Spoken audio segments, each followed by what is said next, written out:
சென்னை கிழக்கு கடற்கரையோரம் பகுதிகளில் கடலோர ஒழுங்குமுறை மண்டல விதிகளை மீறி கடலை பார்த்து கட்டப்பட்டுள்ள 22 கட்டிடங்கள் இடிக்கப்படும் சூழல் எழுந்துள்ளது. இது தொடர்பாக தேசிய பசுமை தீர்ப்பாயத்தின் இறுதி உத்தரவு விரைவில் வெளியாகும் என எதிர்பார்க்கப்படுகிறது. சென்னை முட்டுக்காடு கடற்கரையில் உள்ள ஆடம்பரமான பங்களாக்கள் சட்டவிரோதமானவை என அறிவிக்கப்பட்டுள்ளனர். கடல் அரிப்பை தடுக்க பங்களா உரிமையாளர்களால் சட்டவிரோத கடல் சுவர் கட்டப்பட்டுள்ளது. இவைகள் இடிக்கப்படும் அபாயத்தை எதிர்கொண்டுள்ளனர். கடலோர ஒழுங்குமுறை மண்டல விதிகளை மீறியதாக கூறப்பட்ட புகாரை விசாரித்து வரும் தேசிய பசுமை தீர்ப்பாயம் அந்த கட்டிடங்களை இடிப்பது தொடர்பான இறுதிக்கட்ட ஆலோசனை நடத்தி வருகிறது. அடுத்த விசாரணையின் போது அந்த கட்டிடங்கள் இடிக்க உத்தரவிடப்படும் சூழல் ஏற்பட்டுள்ளது. இதன் காரணமாக ஈசிஆரில் உள்ள 22 கடல் நோக்கிய கட்டிடங்கள் இடிக்கப்படும் அபாயத்தை எதிர்கொள்கின்றனர். இந்த கட்டிடங்கள் செங்கல்பட்டு மாவட்ட நிர்வாகம் அவற்றை கடலோர ஒழுங்குமுறை மண்டல விதிகளை மீறி இருப்பதை உறுதி செய்துள்ளது. 2005ஆம் ஆண்டு இப்பகுதியின் புவிசார் வரைபடத்தின் அடிப்படையிலான சான்றுகள் பல கட்டுமானங்கள் உருவாகியுள்ளனர் என்பதையும் அவற்றில் பெரும்பாலானவை முதன்மையான பறவையில் அங்கீகரிக்கப்படாததாகவும் CRZ அறிவிப்பு 2011ஐ முற்றிலும் புறக்கணித்து மீறுவதாகவும் தெரிகிறது. இவ்வாறு அடையாளம் காணப்பட்ட கட்டிடங்கள் சில கட்டி முடிக்கப்பட்டவை, மற்றவை இன்னும் கட்டுமானத்தில் உள்ளனர். இந்த கட்டிடங்கள் CRZ 3இன் வளர்ச்சி தடை மண்டலத்தில் அமைந்துள்ளனர். அந்த பகுதிகளில் உயர் அலைக்கோட்டிலிருந்து 200 மீட்டருக்குள் நிரந்தர கட்டமைப்புகள் தடை செய்யப்பட்டுள்ளனர். ஆனால் தடையை மீறி கட்டிடங்கள் எழுப்பப்பட்டுள்ளது.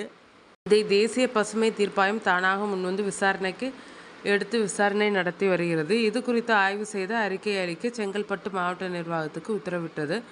அதன் பேரில் இது குறித்து ஆய்வு செய்த செங்கல்பட்டு மாவட்ட நிர்வாகம் அந்த பகுதியில் உள்ள 22 கட்டிடங்கள் கடலோர ஒழுங்குமுறை மண்டல விதிகளை மீறி இருப்பதை உறுதி செய்துள்ளனர். இவற்றில் குறைந்தது 6 கட்டிடங்கள் ஆய்வின் போது கூட கட்டுமானத்தில் இருப்பது கண்டறியப்பட்டது. மற்றவை உயர்தர கட்டி முடிக்கப்பட்ட கட்டிடங்கள், சில 2 தளங்களை கொண்டவை. இது குறித்து செங்கல்பட்டு கலெக்டர் SRN ராஜ் தேசிய பசுமை தீர்ப்பாயத்தில் அறிக்கை சமர்ப்பித்தார். அதில் வருவாய் மற்றும் சுற்றுச்சூழல் அதிகாரிகள் அடங்கிய கலெக்டர் குழு GPS மூலம் ஆய்வுகளை மேற்கொண்டதாகவும் இதில் கண்டறியப்பட்ட கட்டிடங்கள் மீது நடவடிக்கை எடுக்கும்படி தமிழ்நாடு மாநில கடலோர மண்டல மேலாண்மை ஆணையத்திடம் புகைப்படம் மற்றும் உரிமை விவரங்களை சமர்ப்பித்ததாகவும் தெரிவிக்கப்பட்டுள்ளது.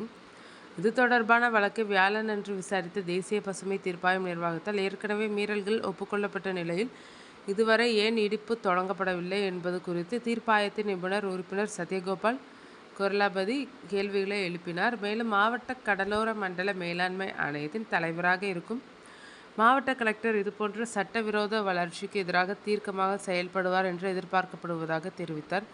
இதற்கு கலெக்டர் சார்பில் அளிக்கப்பட்ட பதில், இது தொடர்பான மாநில கடலோர மண்டல மேலாண்மை ஆணையம் மீறுபவர்களின் பட்டியலை மத்திய சுற்றுச்சூழல் அமைச்சகத்திற்கு அனுப்பியதாக தெரிவித்தது.